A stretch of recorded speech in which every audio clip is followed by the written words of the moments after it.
Well, the last painting involved some rocky structure at a distance, and I think with this one, this is another 10 inch by 10 inch, by the way. We're going to zoom in a little bit on a detail of shoreline that I'm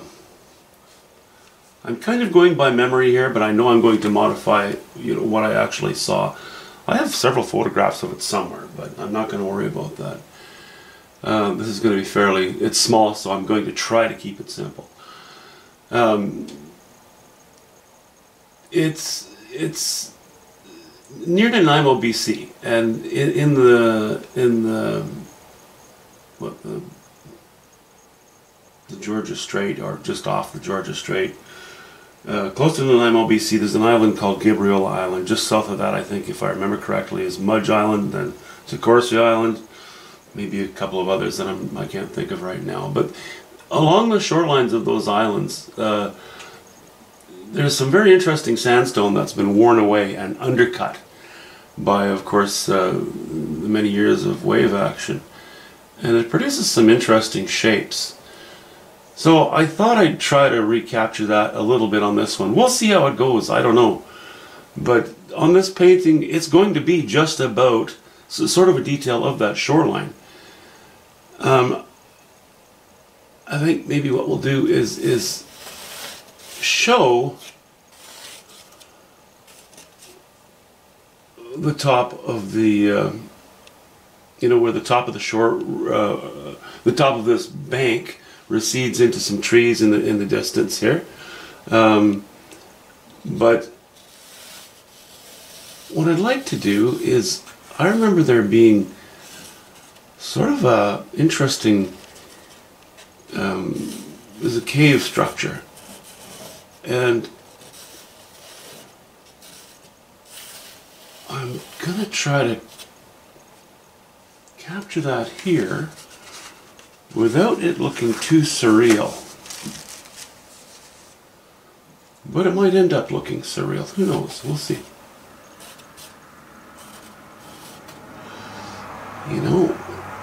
It was kind of part of what was kind of neat about it was that. Now let's see here. I'm messing up already. Was that there was an interesting kind of masonry in the rocks that sort of complemented this cave-ish structure. And I don't think I'm going to be able to capture that on this painting because it's just too small. I've done several other larger paintings of this particular area. I think I'd like to have a stump, maybe an old root that's washed ashore here years ago, and there will be, this area is a little bit undercut, so it'll be a little darker under there.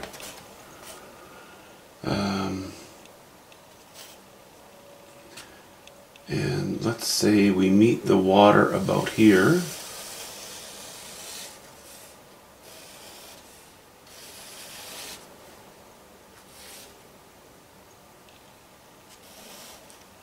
And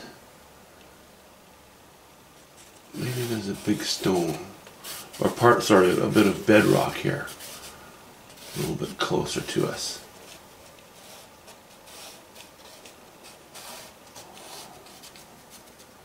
Just to provide a bit of interest at the bottom. I'm a little bit leery of what I've got going on here. A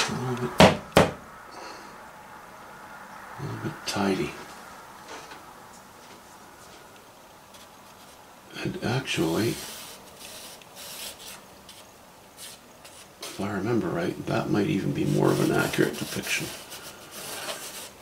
So tempting to end up with a dark hole here, a perfect hole, and that's not how things are.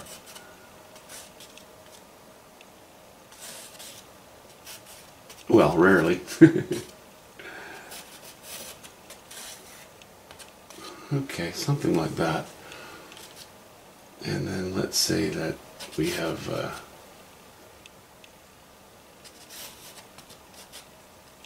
you know, a hint of an arbutus tree, leaving the canvas here, and maybe a trunk there, and maybe a trunk here, all kind of leaning away from the focal area. And then we're going to probably want to break the trunk up a little bit. Okay, it's not going to be hugely important what's up there, so I'm not going to worry too much about it. Okay, that's looking a little messy, or maybe in this case a synonym for messy could be interesting, but we'll see. We'll see. I'm picturing it in my mind's eye. I know that's, you know, that's, you can't know exactly what I'm after, but we're going to go in that direction, I think. I'm going to need to do a reasonably accurate wash-in on it, I think, because again we have another one of those canvases that's got a lot of bite to it, and some of the lines I want them to be fairly hard lines, so providing a reasonably accurate wash-in will help aid in my design, but it'll also put another coating of paint on there, which will help to soften that hard toothiness of the canvas, and you know, it'll help to you have a little bit of a smoother surface. Then you can cut lines in as well. Of course, I could have sanded the canvas lightly, put another coat of gesso on it, and sand it again, and put another coat of gesso on it. I'm not going to bother going through all that with something of this size. I'm just going to work with it, because frankly the toothiness can also be an asset. Okay, anyway, we'll play with that.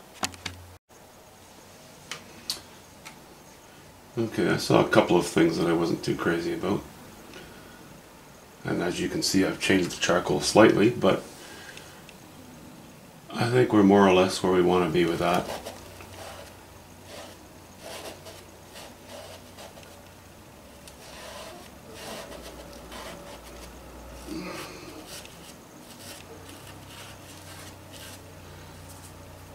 So let's lay in some lines here.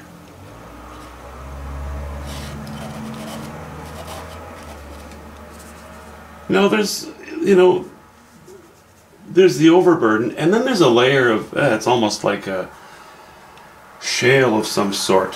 And then underneath that there appears to be a layer of sandstone type material. And it's kind of interesting, you know, to see that varying strata, because it provides for different, slightly different colors and textures and what have you.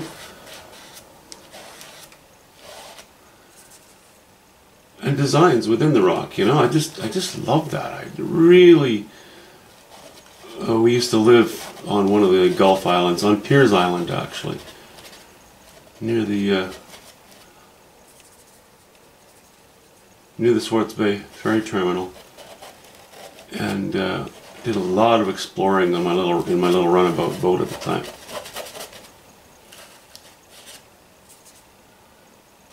Sorry, this is all local. Only the people who live in the area will really know where I'm talking about, I think. But anyway, I have some of my fondest memories are of living in that area. Eventually we moved back to the Fraser Valley, the mainland, because my wife had family there, and they're pretty close.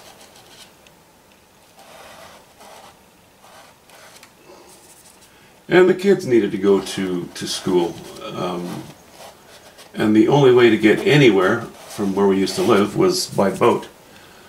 And we had often a lot of rough weather. There was no way you were going to get off the island on a lot of occasions. which was fine. It was an adventure. But, you know, eventually we had to sort of get on with real life, and that just worked best for us. I think some people pulled it off. We decided, you know, after weighing all our options and our you know, prioritizing what we were after, we decided to move back. So let's see here.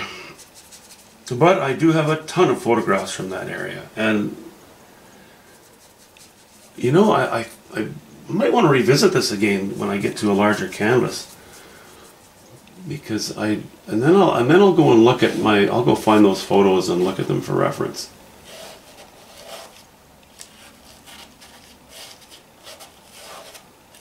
The tendency that I have when I have a photo for reference is that I will tend to copy the photo, and I don't like that. It's often not, the greatest photo often does not make for the greatest painting.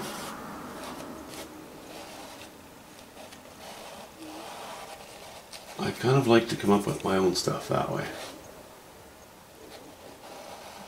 I love to be able to use a little imagination, love to use that artist license.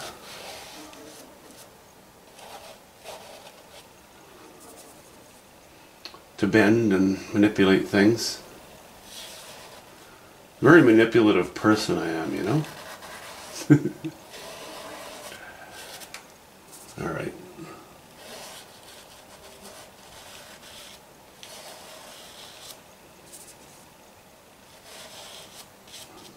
Okay, I think that trunk is good where it is.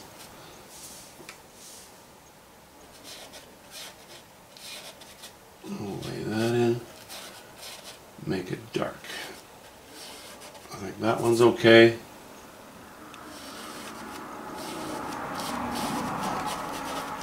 Make it dark. I think we'll break that trunk up a little bit. This one's okay.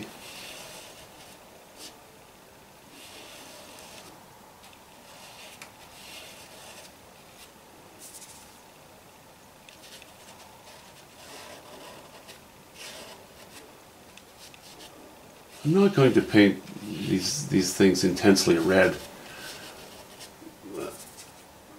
You know, they're going to be, essentially when you get very close to the edge of the rocky face here on these places, there's a lot of arbutus, and arbutus will lean out over the rocky ledge often, over the ocean. They can withstand it. In fact, they like it. They love to be near they love the salt air, it seems.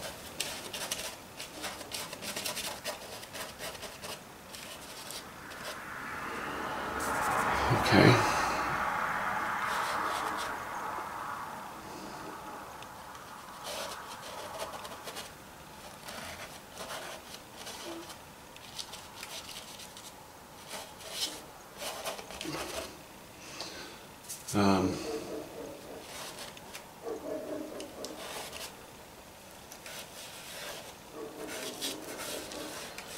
That might be some grass coming down, or maybe, no, I don't know actually, maybe not.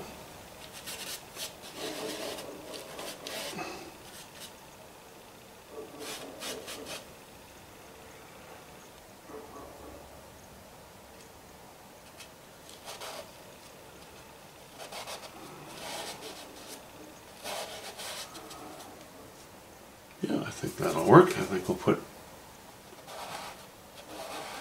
this line in here.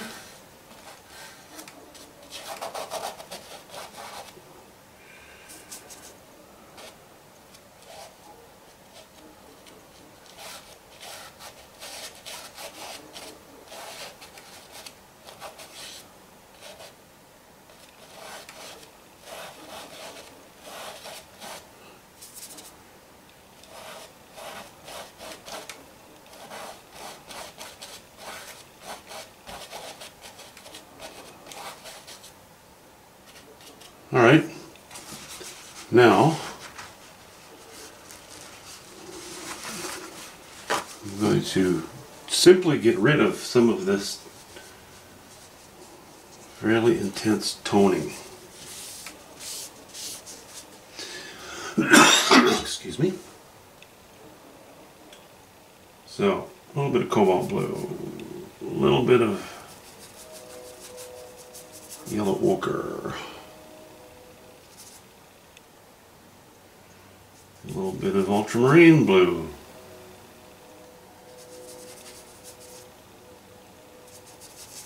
a little bit of burnt sienna,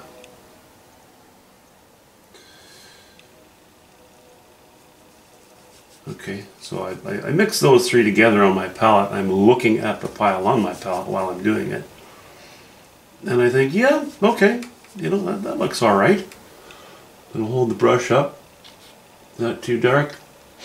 No, I don't think it is too dark. It's going to be painted lighter, but we're going to have light spilling down on top of this area here a little bit. So I'd rather have that light set against some dark background. And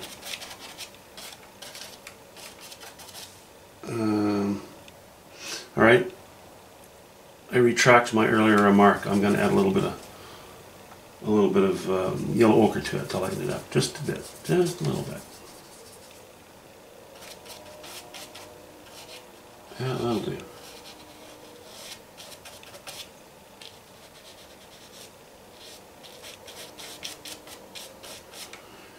And now I'm just going to more or less color between the lines. It's no different at all than using crayons. Once you've put your design in there. I guess I'm kidding a little bit, but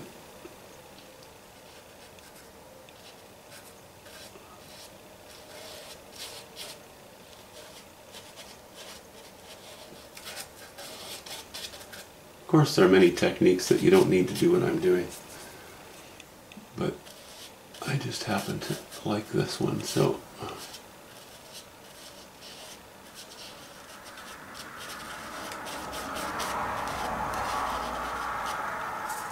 I like the effect of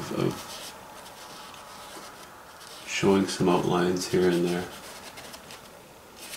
Ah, everybody has their way.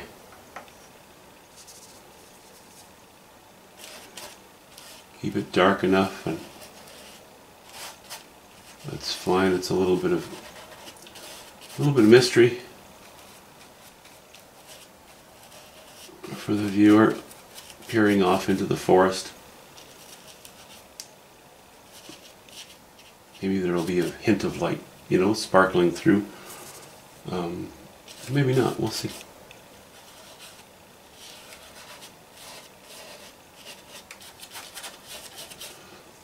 Okay, so that's washed in, and I think what I'll do is I'm gonna start out with we're gonna wash in rather with more ultramarine blue in the foreground here. I'll keep this water dark and cool looking.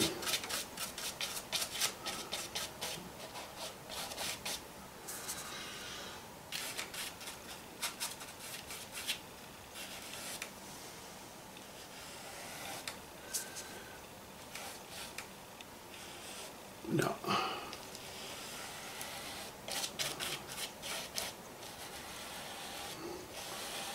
There we go again. It's holding the brush like a pen because it's such a small area. I need to control it a little better. If it was just a study, like an honest to goodness study, then you don't worry so much about those things. Okay. Look, we painted a whole forest and an entire ocean already. Only took us a few minutes.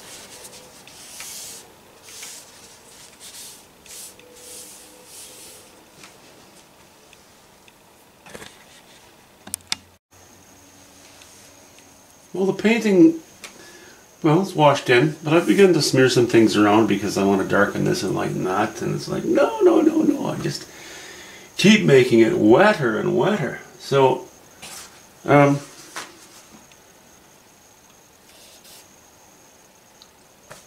it's wet. I'm not going to get too far into it, but what I can do is, I think I think I can get this sort of distant bush put in place. I don't have to worry about creating shapes back there so much. It's really more about variety, and yeah, that's about it really. In the background, let me just mix a little bit of burnt sienna and cobalt blue and some yellow ochre. And how is that? It's probably enough.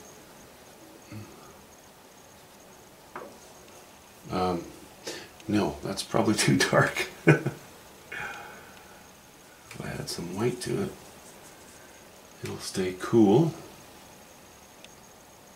Yeah, that's okay, I guess.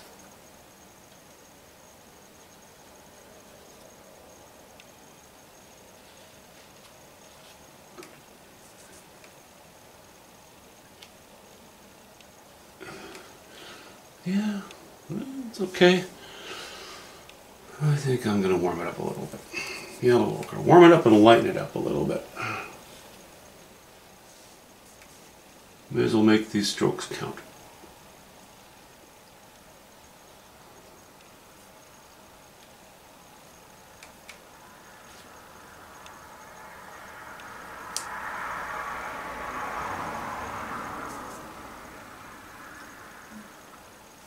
Okay.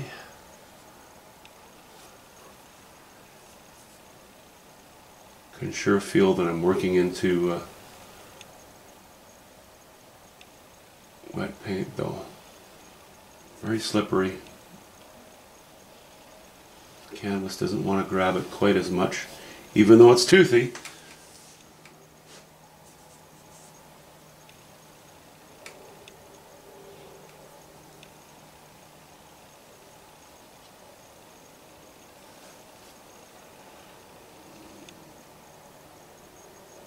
Okay, that seems to be doing all right. Just keep my pile going here. Again, I'm never mixing up what I deem to be enough paint to finish the entire area, because before you know it, you end up with all of your strokes of paint being the same value, being the same hue, same chroma, and that doesn't encourage variety at all.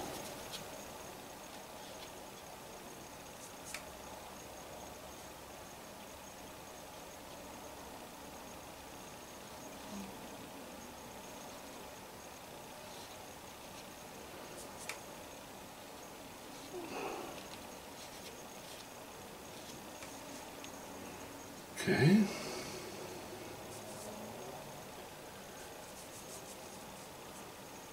So yeah, I'm using cobalt blue and ultramarine blue and yellow ochre and burnt sienna and white, but you know, varying degrees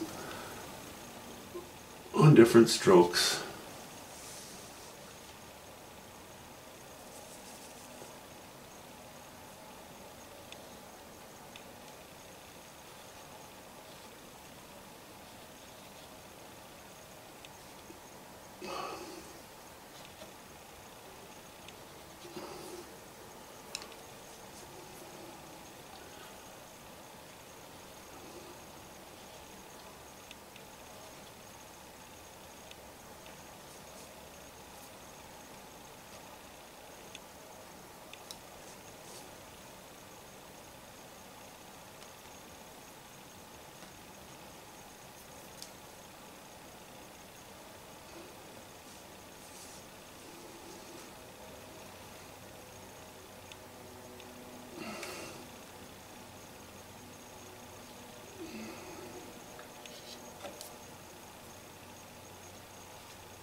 couple of spots that are a little blurry for my taste.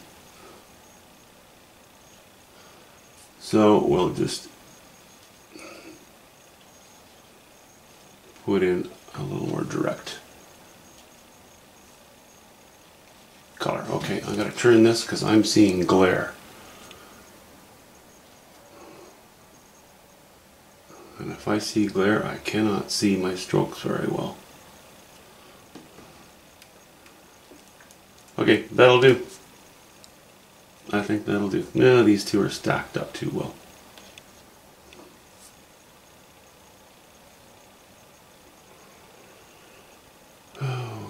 Okay, stop fussing.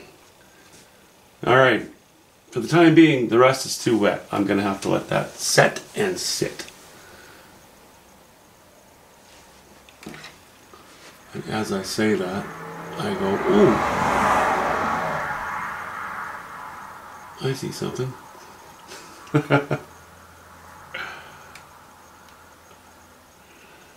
Okay, now it has to set and sit.